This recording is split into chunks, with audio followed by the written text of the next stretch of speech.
Welcome to the Gujarati IT Education YouTube channel Mentorize. Here you can start your IT journey in your own language Gujarati. So hello મિત્રો, આ છે episode number 4. જો તમે episode number 3 ના જોયું હોય તો એકવારથી જરૂરથી ચેક કરજો. લિંક ડિસ્ક્રિપ્શનમાં આપી છે, જેમાં આપણે શીખવ્યું છે ટોકન શું છે અને તેના કેટલા ટાઈપ છે, જેમાં છે keyword, identifier, string, constant, operators and special symbols. તો તેમાંથી આજે આપણે વાત કરવાની છે એક ટોકન એટલે કે કીવર્ડની, કે કીવર્ડ શું છે અને તેના કેટલા ટાઈપ છે અને તેની લિસ્ટ. તો આ પ્રોગ્રામિંગ સ્ટાર્ટ કરતા પહેલા તમારે એકવાર કીવર્ડ સમજવું ખૂબ જ જરૂરી છે. તો વિડીયો સ્ટાર્ટ કરતા પહેલા વિડીયોને લાઈક કરો, ચેનલને સબસ્ક્રાઇબ કરો અને આ વિડીયોને તમારા મિત્રો સુધી જરૂરથી શેર કરજો, જેથી તેમને પણ આ વિડીયો હેલ્પફુલ બની રહે. તો ચાલો વિડીયો સ્ટાર્ટ કરીએ. વિડીયો સ્ટાર્ટ કરતા પહેલા તમને ઇઝી વેમાં કીવર્ડ સમજાવી દઉં છું. યસ્ટરડે આપણે વિડીયોમાં રિપીટ કર્યો જ હતો, પરંતુ આજ ફરીથી એકવાર રિપીટ કરી દઉં છું કે કીવર્ડ્સ એટલે એક એવો શબ્દ જેનો અર્થ પહેલેથી જ નક્કી હોય છે, જેનો અર્થ તમે બદલી શકતા નથી. તો સી લેંગ્વેજમાં પણ કંઈક એવું જ છે, અલગ અલગ જાતના કીવર્ડ છે જેનો અર્થ તમે બદલી શકો એમ છો નહીં. તો આપણે ચાલો જોઈએ કીવર્ડ શું છે. તો કીવર્ડ એટલે કે સી લેંગ્વેજના રિઝર્વ થયેલા વર્ડ્સ, એટલે કે તેનું નામ પણ ફિક્સ છે અને કામ પણ ફિક્સ છે. ત્યારબાદ છે કમ્પાઇલર પાસે એ શબ્દોનું મિનિંગ ઓલરેડી ફિક્સ હોય છે, એટલે આપણે એ વર્ડ્સ વેરિયેબલના નામ તરીકે યુઝ કરી શકતા નથી. જેમ કે કીવર્ડ્સ તરીકે લઈ શકીએ કે આપણે ઇન્ટીજર, ફ્લોટ, ડબલ, કેરેક્ટર. તો એ એક ડેટા ટાઈપ છે અને કીવર્ડ પણ છે. તો તમે જ્યારે ડેટા ટાઈપ લખો ઇન્ટીજર, તો ત્યારબાદ તમે ઇન્ટીજર કે ફ્લોટ નામ તરીકે ના લઈ શકો. કેમ કે એ કીવર્ડ છે. ઓકે, સો રિયલ લાઈફ એક્ઝામ્પલમાં સમજીએ તો સ્કૂલમાં જે પ્રિન્સિપલ હોય એનો એક મિનિંગ છે કે એ પ્રિન્સિપલ જ છે. તો એની જગ્યાએ સ્ટુડન્ટ ના લઈ શકે. જેમ કે આ સ્ટુડન્ટ છે તો હવેથી આ પ્રિન્સિપલ છે એમ નહીં. પ્રિન્સિપલ એટલે પ્રિન્સિપલ જ અને સ્ટુડન્ટ એટલે સ્ટુડન્ટ જ, તેની વેલ્યુ ચેન્જ થશે નહીં. સો એ જ રીતે સીમાં if, else, integer, float, for, while જેવા વર્ડ્સનો મિનિંગ ફિક્સ હોય છે. કે અમુક ડેટા ટાઈપ હોય છે ઇન્ટીજર, જેમાં આંકડા ફિક્સ છે. કેરેક્ટર, તો એમાં કેરેક્ટર એટલે કે આલ્ફાબેટ ફિક્સ છે. પછી ઇફ એલ્સ તો એક પ્રકારની કન્ડિશન છે, તો એ કન્ડિશન માટે યુઝ થશે. તો એમ અલગ અલગ કીવર્ડ્સનો અલગ અલગ મિનિંગ ફિક્સ હોય છે. સો કીવર્ડ સી લેંગ્વેજના સ્પેશિયલ વર્ડ્સ જેનું કામ ફિક્સ હોય અને બદલાવી ના શકાય. જેમ મેં તમને કહ્યું કે પ્રિન્સિપલનું કામ સ્કૂલની દેખરેખ રાખવાનું છે, તો એ સ્કૂલની દેખરેખ જ રાખશે, એ ભણવા જશે નહીં. ઓકે, તો આપણે જઈએ નેક્સ્ટ પેજ પર. સો આ છે કીવર્ડની લિસ્ટ. આ 32 ટાઈપના કીવર્ડ્સ આવે છે. તો આપણે લાઇનમાં એક કરીને એક એક કીવર્ડ જોશું, જે આપણે આગળ પ્રોગ્રામિંગમાં શીખવાના છીએ. તો સ્ટાર્ટ કરીએ. ફર્સ્ટ છે ઇન્ટીજર, જે એક ડેટા ટાઈપ છે. એમાં લખ્યું છે ઇન્ટીજર પૂરા નંબર સ્ટોર કરવા માટે. મેં જેમ તમને કહ્યું કે ઇન્ટીજરમાં તમે આંકડા જ સ્ટોર કરી શકો છો, એ પણ પોઈન્ટ વગરના, માઇનસ નહીં કે પછી પોઈન્ટ વાળા આંકડા નહીં, ખાલી નોર્મલ આંકડા, જેમ કે 1, 2, 3, 4. ઓકે, ત્યારબાદ છે ફ્લોટ. એ પણ એક ડેટા ટાઈપ છે. તો ફ્લોટમાં તમે પોઈન્ટ પછી બે આંકડા લઈ શકો છો, જેમ કે 0.44, 1.85, 3.86. એમ પોઈન્ટ પછી બે આંકડા લઈ શકાય. ત્યારબાદ છે ડબલ. એ ફ્લોટની જેમ જ છે, પરંતુ તેમાં 4 આંકડા લેવાશે, જેમ કે 1.4445, 7.8183, 7.2425 એક્સેટ્રા. ત્યારબાદ છે ચોથું કેરેક્ટર, જેમાં સિંગલ કેરેક્ટર સ્ટોર કરી શકાય છે, જેમ કે Z, B, X, T, S. એમ સિંગલ કેરેક્ટર તમે સ્ટોર કરી શકો છો. ત્યારબાદ છે વોઇડ. તો એ છે ફંક્શન અને એ છે પ્રોગ્રામનો ગેટ. જેમ તમે ગેટમાંથી અંદર ઘરે આવો, તેમ પ્રોગ્રામમાં અંદર એન્ટર થવા માટે તમારે વોઇડનો ઉપયોગ કરવો પડશે. તો જેમાં લખ્યું છે ફંક્શન કઈ વેલ્યુ રિટર્ન ન કરે ત્યારે વોઇડનો ઉપયોગ થાય છે.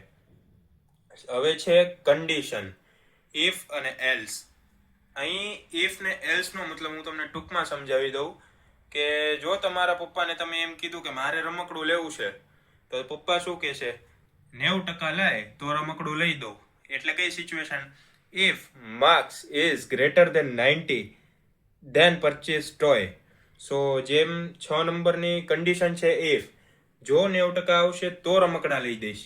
તો એ થઈ ગઈ ઇફની કન્ડિશન. એમાં લખ્યું છે કન્ડિશન ટ્રુ હોય ત્યારે કોડ ચલાવવા. ત્યારબાદ છે 7મી કન્ડિશન એલ્સ. જેમ મેં રમકડાનું એક્ઝામ્પલ આપ્યું તેમ કહી શકાય કે જો 90% ઉપર આવે તો રમકડા લઈ દેવામાં આવશે, જો નહીં આવે તો નહીં લઈ દેવાશે. તો જે ઇફ વાળી કન્ડિશન હતી એમાં ખાલી એક જ કન્ડિશન હતી કે જો 90% આવશે તો લઈ દેશું, બાકી કાંઈ નહીં. પરંતુ આમાં એલ્સ આવશે, જ્યારે ઇફ અને એલ્સ એટલે કે જો અથવા તો. જો 90% આવ્યા તો રમકડા લઈ દેશે, નહીં આવ્યા તો નહીં લઈ દેશે. બે કન્ડિશન થઈ ગઈ. ઓકે, હવે આવશે સ્વિચ. મલ્ટિપલ ઓપ્શન ડિસિઝન બનાવવા.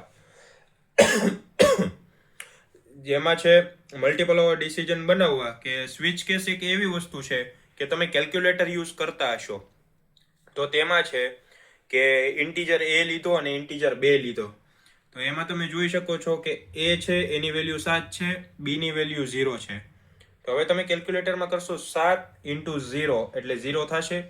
પણ એ ઇન્ટુ લેશો ત્યારે જે પ્રોસેસ થાય છે ને એનો લોજિક બિલ્ડ ક્યારે કરશો? એ સ્વિચ કેસમાં.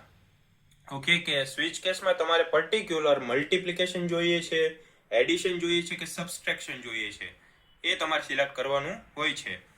સો આમાં કેવું હોય છે કે પર્ટિક્યુલર લોજિક દ્વારા તમે કોઈ પણ એક સિચ્યુએશનને હેન્ડલ કરી શકો છો. જેમ કે જો તમારે પ્લસ કરાવવું હોય તો તમે એડ નામનું એક કેસ બનાવશો અને તેમાં લોજિક તમે એડિશનનું બનાવશો.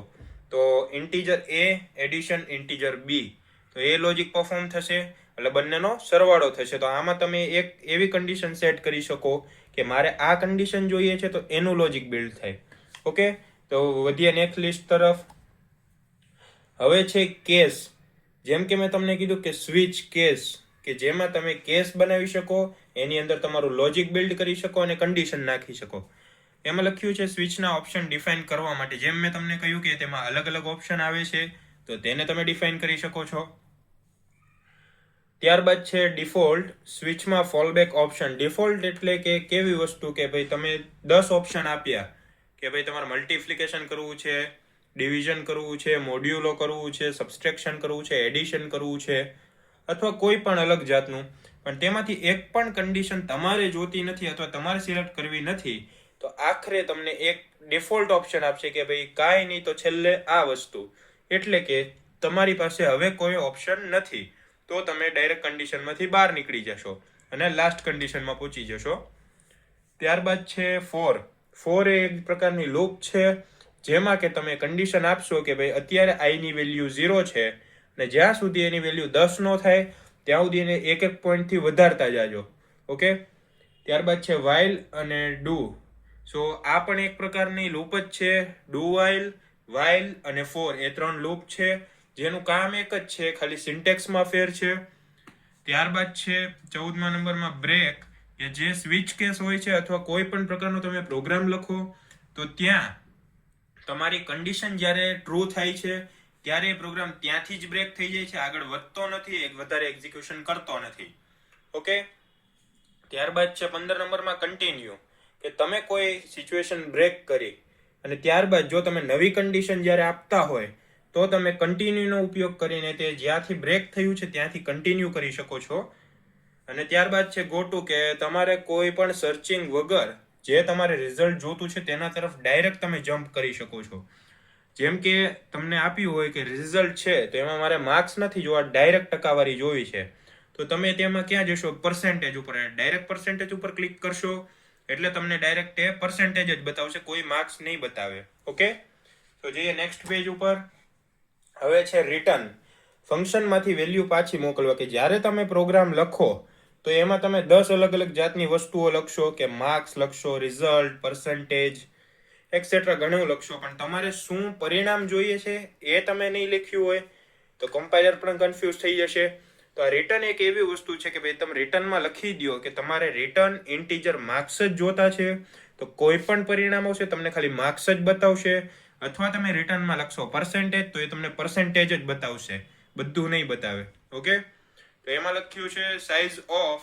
વેરિયેબલ ડેટા ટાઈપનું સાઇઝ જાણવા માટે, કે તમે એક સ્ટ્રિંગ લીધી અને સ્ટ્રિંગની સાઇઝ જાણવા માંગો છો, તો જેમ તમે વાપરી શકો કે વેલકમ શબ્દ છે તો એમાં ટોટલ કેટલા કેરેક્ટર આવી શકે, તો એમાં આવી શકે તમારે 6 કે 7 જેટલા આવતા હોય, તો એની તમે લેન્થ કાઉન્ટ કરી શકો છો. કે ફર્સ્ટ લેટર છે W, સેકન્ડ છે E, થર્ડ છે L, ફોર્થ છે C, ફિફ્થ છે O, સિક્સ્થ છે M, સેવન્થ છે E. તો વેલકમ 7th લેટર થયા. તો એની આખી સાઇઝ કાઉન્ટ કરવા માટે સાઇઝ ઓફનો ઉપયોગ થાય છે. ત્યારબાદ છે શોર્ટ. શોર્ટ એટલે કે જે નાની ઇન્ટીજરની વેલ્યુ હોય છે, જે આંકડા હોય છે, જે ટૂંકમાં લખવામાં આવ્યા હોય છે કે 132, 128, 450, તો એ શોર્ટમાં આવે છે. અને લોંગ એટલે કે મોટી ઇન્ટીજર વેલ્યુ, જેમ કે 1 કરોડ, 1 અજબ, 1 લાખ, 10 લાખ, 25 લાખ, ઘણું આવી શકે એમાં. ત્યારબાદ છે સાઇનેટ વેલ્યુ, એટલે કે એમાં પોઝિટિવ અને નેગેટિવ બંને વેલ્યુ નાખી શકો. જેમ આપણે સ્ટેટમાં આવતું ધોરણ 12 અથવા 11માં કે માઇનસ વેલ્યુ છે અને પ્લસ વેલ્યુ છે એક બારની બંને બાજુ, તો તમે કોઈ પણ વેલ્યુ મેળવી શકો છો. ત્યારબાદ છે અનસાઇન વેલ્યુ, જેમ કે તમે ખાલી પોઝિટિવ નંબર જ લઈ શકો છો. જેમ આપણે માનાંકમાં પોઝિટિવ નંબર જ આવતા, ભલે તે માઇનસમાં હોય, તો એ રીતે અનસાઇન વેલ્યુ જ્યારે તમે એને પ્રોવાઈડ કરો, જ્યારે તે કીવર્ડ પ્રોવાઈડ કરો, તો કોઈ પણ માઇનસ વેલ્યુ એ પ્લસમાં કન્વર્ટ થઈ જાય છે. ઓકે. ત્યારબાદ છે ઓટો, એટલે કે લોકલ વેરિયેબલ ડિક્લેર કરવા માટે થાય છે કે કોઈ પણ વેરિયેબલ હોય એને ઓટોમેટિકલી ડિક્લેર કરે છે. ઇન્ટીજર એ છે તો 14 છે, તો એને કોઈ પણ વગર કામની પ્રોસેસ વગર એને ડિક્લેર કરી શકાય છે કે એ બરાબર 14 છે. ઓકે. ત્યારબાદ છે સ્ટેટિક, કે વેરિયેબલ વેલ્યુ પ્રિઝર્વ કરવા માટે મેમરી ફિક્સ, કે ભાઈ આપણે એક કબાટ છે, એમાં 10 ચોકલેટ છે અને 10 ખાના છે, તો એક ખાનામાં 1 ચોકલેટ. ત્યારબાદ તમે 4 ચોકલેટ લઈ આવો, તો એના ખાના તો છે નહીં, એની મેમરી તો ફિક્સ કરવી પડશે ને. તો તે માટે પહેલા મેમરી ફિક્સ કરવી પડે તમારે, ત્યારબાદ તમે એમાં એ સામાન સ્ટોર કરી શકો છો. તો એમ જ કહી શકાય કે એરેમાં જ્યારે તમે વેલ્યુ એન્ટર કરો અને જો સ્પેસ ના હોય તો તેને તે રિજેક્ટ કરી નાખે છે. ક્યારેક આપણે ડાયનેમિક મેમરી એલોકેશન પણ યુઝ કરીએ છીએ, પણ જે આપણે આગળ ભણશું. અત્યારે ખાલી નોર્મલ એક્ઝામ્પલ આપી રહ્યો છું. તો વધીએ નેક્સ્ટ પેજ તરફ. તો અહીં છે એક્સટર્ન, વેરિયેબલ બહાર ડિફાઇન થયેલો હોય ત્યારે ઉપયોગ. હવે આના નામ ઉપરથી તમને આઈડિયા આવી ગયો હશે કે એક્સટર્ન, એક્સટર્નલ એટલે કે બહારનો વેરિયેબલ, જેમાં આપણે ફોર લૂપમાં વાપરીએ છીએ કે વેરિયેબલને જ્યારે આપણે ઉપર એટલે કે સ્ટાર્ટિંગમાં ડિક્લેર કરી દઈએ, પણ ત્યારબાદ જ્યારે વેરિયેબલ આપણે ફોર લૂપમાં યુઝ કરીએ તો ફરીથી એને ડિક્લેર કરવો પડતો નથી. પણ જ્યારે તમે ઉપર ડિક્લેર ના કર્યો હોય અને ડાયરેક્ટ તમે ફોર લૂપમાં કર્યો હોય, તો તેને એક્સટર્નલ પણ કહી શકાય. કે તમે ઉપર જ્યારે ડિક્લેર નથી કર્યો ને અત્યારે કરી રહ્યા છો તો પણ ચાલે, બંને વેલિડ છે. ઓકે. સો નેક્સ્ટ છે રજિસ્ટર. ફાસ્ટ એક્સેસ માટે સીપીયુ રજિસ્ટરમાં સ્ટોર કરવા માટે, કે તમે કોઈ પણ મેમરી હોય તમારા પ્રોગ્રામની અથવા કોઈ કોડ હોય તો એનું એક્ઝિક્યુશન તમે રજિસ્ટર કરી શકો છો સીપીયુમાં, કે જે ક્યારેય લોસ થતું નથી. ત્યારબાદ છે સ્ટ્રક્ટ, એટલે કે યુઝર ડિફાઇન ડેટા ટાઈપ બનાવવા માટે. હવે આ હું તમને બહુ સિમ્પલ રીતે શીખવીશ. કે તમારી પાસે એક પ્રોગ્રામ બનાવેલો છે, જેમાં તમે લખ્યું છે કે ભાઈ આ રિઝલ્ટ બનાવવા માટે મારે આટલા સબ્જેક્ટના માર્ક્સ જોશે, એનું આટલું એવરેજ જોશે અને ત્યારબાદ રિઝલ્ટ બનશે. તો આખી સિસ્ટમ તમે બનાવેલી છે અને એક તમે કંપની પાસે ગયા કે ભાઈ તમારા એમ્પ્લોયનું તમારે એનાલિસિસ કરવું છે, રિઝલ્ટ બનાવવું છે. તો શું કરશો કે એમ્પ્લોયના બધા સ્કોર નાખશે, જેટલા એનું કામ છે, કે જે પ્રમાણે ગ્રોથ છે, પછી એનું આખું રિઝલ્ટ બનશે. પણ કઈ રીતે? તમારી પાસે સોફ્ટવેર બનેલું હતું, તમે ખાલી શું કર્યું, ઇમ્પોર્ટ કરાવ્યું કંપનીના સોફ્ટવેરમાં. તો એમ જ યુઝર ડિફાઇન એટલે કે તમે પહેલેથી બનાવેલું પેકેજ, કે તમારી રીતે બનાવેલું પેકેજ, જે ગમે ત્યાં ઉપયોગ કરી શકો. સિસ્ટમે બનાવેલું નથી, તમે તમારા લોજિકથી બનાવેલું છે. ઓકે. ત્યારબાદ છે યુનિયન. હવે યુનિયન એટલે હું તમને નોર્મલી કહું તો જે ઘણા બધા લોકો હોય છે એનું સમૂહ એટલે કે યુનિયન. જેમ તમે જોઈ શકો છો બસવાળા, રિક્ષાવાળા, ટ્રેનવાળાની યુનિયન હોઈ શકે છે કે ભાઈ આ ભાવ ફિક્સ કર્યો તો આ જ ભાવ રહેવો જોઈએ, બદલાવો ના જોઈએ. તો એમ સી પ્રોગ્રામમાં પણ યુનિયન છે. તમે 4-5 પ્રોગ્રામ લખો, મેથડ લખો, પણ એક યુનિયન છે કે મેમરી બધી એક જ જગ્યાએ સેવ થશે અને એ મેમરીનો ઉપયોગ તમે ગમે તે કરી શકો છો. એમાં લખ્યું છે સેમ મેમરી શેર કરીને મલ્ટિપલ ડેટા સ્ટોર કરી શકો છો. કે મેમરી ભલે સેમ હોય પણ મલ્ટિપલ ડેટાને તમે યુઝ કરી શકો છો. ત્યારબાદ છે type deaf, new data type name create કરવા માટે. કે તમે નવી એક ડેટા ટાઈપ આપી, તમારી ડેટા ટાઈપ બનાવી છે, તો એને નામ આપો કે ભાઈ આનું ડેટા ટાઈપનું નામ આ છે.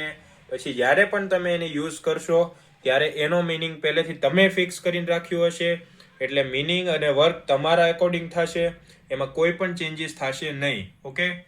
ત્યારબાદ છે એન્યુમ, કોન્સ્ટન્ટ વેલ્યુનું ગ્રુપ બનાવવા માટે. હવે કોન્સ્ટન્ટ એટલે મેં તમને કાલ શીખવ્યું કે જેની વેલ્યુ એકવાર ફિક્સ થઈ જાય ત્યારબાદ બદલી શકાતા નથી. એટલે કે a બરાબર 14 એટલે કે 14 અને b બરાબર 16 એટલે કે 16. એને 14 કે 16 માં ફેર ના કરી શકાય. તો a ને 14 જ રાખવી પડે, એને 15 ના કરી શકાય, અને b ને 16 જ રાખવી પડે, એને 18 ના કરી શકાય. ઓકે. ત્યારબાદ છે કોન્સ્ટન્ટ, એ જે મેં તમને હમણાં સમજાવી કે એક વેલ્યુ ફિક્સ હોય. ત્યારબાદ છે વોલેટાઇલ, વેલ્યુ અનપ્રેડિક્ટેબલી બદલાય એવી સિચ્યુએશન માટે, કે વેલ્યુ આમ તમે જોઈ શકો છો કોન્સ્ટન્ટ થયા પછી બદલાતી નથી, પણ કોઈ એવા કારણોસર જ્યારે તમારે વેલ્યુ બદલાવી પડે છે ત્યારે વોલેટાઇલનો ઉપયોગ કરવો જરૂરી છે, જેનાથી જ તમે વેલ્યુ બદલાવી શકો છો. ઓકે, તો આ હતા 32 કીવર્ડ. તો આપણે વન સમરીમાં જોઈ લઈએ કે એકવાર શું હતું આ કીવર્ડ અને કઈ રીતે ઉપયોગી છે. ઓકે, સો નીચે આપ્યું છે કીવર્ડ એટલે સી લેંગ્વેજની 32 સ્પેશિયલ રિઝર્વ વર્ડ જેને વેરિયેબલ નામ તરીકે ક્યારેય યુઝ કરી શકાય એમ નથી. સો આ તમને હું શીખવાડીશ પ્રેક્ટિકલી આગળ વિડીયોમાં. જ્યારે આપણે આગળના એપિસોડ આવશે તો તેમાં તમને પ્રેક્ટિકલી સમજાઈ જશે કે હું શું કહેવા માંગુ છું, કે વેરિયેબલ નામ તરીકે ક્યારેય ઓળખાશે નહીં. વેરિયેબલ નામ એટલે કે જ્યારે તમે પ્રોગ્રામ સ્ટાર્ટ કરો ત્યારે ડેટા ટાઈપ લખો ને ત્યારબાદ વેરિયેબલ નામ લખવાનું આવે, તો તેમાં તમે આ કીવર્ડ યુઝ કરી શકશો નહીં. ઓકે, તો આજના વિડીયો માટે આટલું જ. આગળના વિડીયો માટે તૈયાર રહેજો, અને આ વિડીયો તમારા મિત્રોને શેર કરી દેજો, લાઈક કરી દેજો, અને ચેનલને સબસ્ક્રાઇબ કરી દેજો આવા જ વિડીયો મેળવવા માટે.